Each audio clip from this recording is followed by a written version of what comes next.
I'm going to talk about two things in this video. The first thing is how to set your working directory, and the second thing is how to edit R code files using the text editor.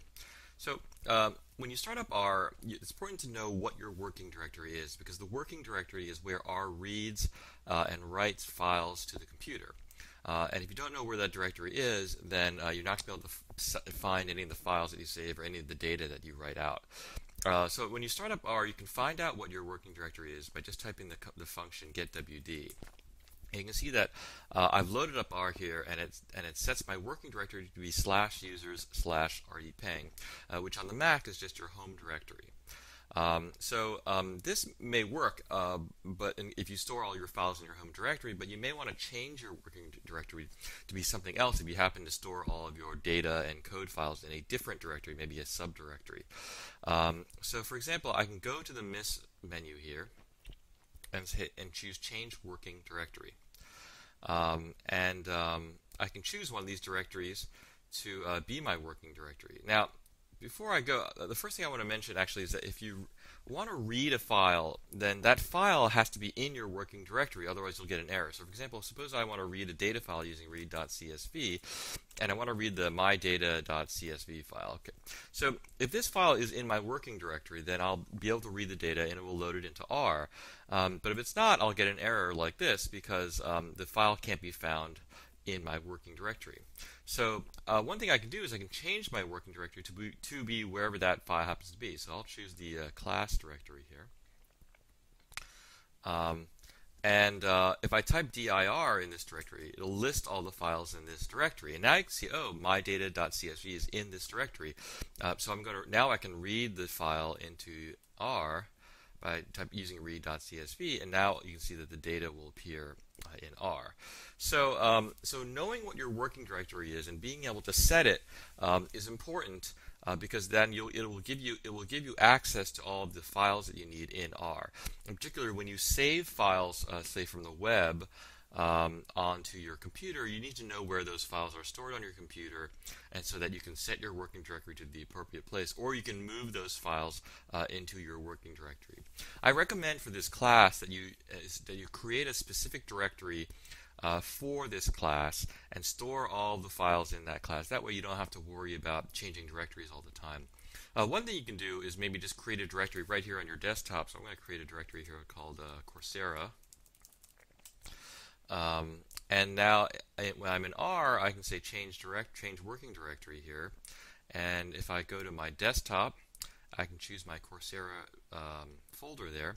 And now when I say getwd, you'll see that it has set the working directory to be my Coursera folder. So now, if you save files in there, they will be there that you can read them from R. So that may be the easiest thing for one to do. So the one thing that you're going to have to do a lot of in this course is to write code in R, and you're going to need an editor to do that. So one nice thing about R on the Mac is that it comes with a text editor that you can use to edit code files. So I can load up the text editor by clicking on this little button right here, and this gives me an empty file. So I'm going to move this over here. And you can start editing code right away. So I can create a function, which I'll call my function,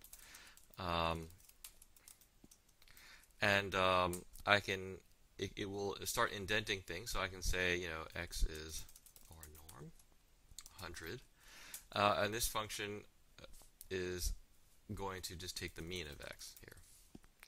So actually, let me just change this to y. And it just returns the mean, so it ignores the argument for now.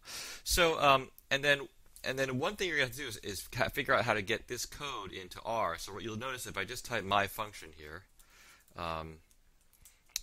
it's not going to be able to find it because the code has not been loaded into R. If I type ls, you'll see that there are no objects in my workspace. So the question is, how do I get this code that I've written over here into R? Well, the easiest thing you can do, if you just have a little bit of code, is just to hit select all. So this is Command A, or you can go to the edit menu and just hit select all.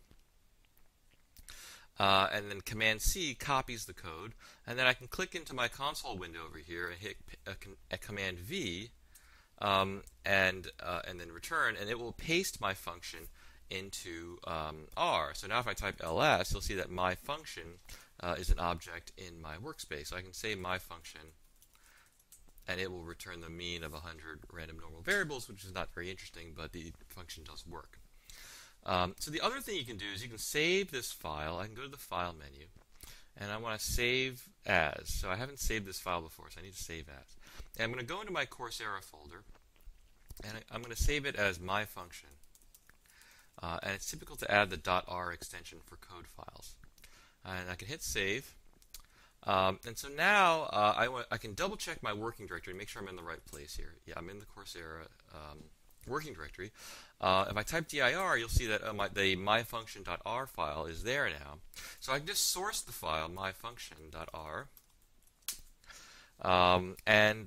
It will have the same effect as cutting and pasting. So I haven't done anything new because I already cut and pasted that function.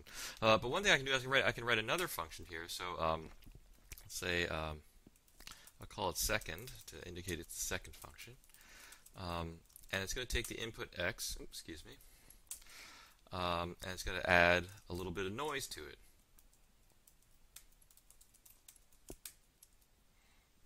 And that's all it's going to do. It's going to return that. So, now before I do anything, now that I've changed the file, I need to save it.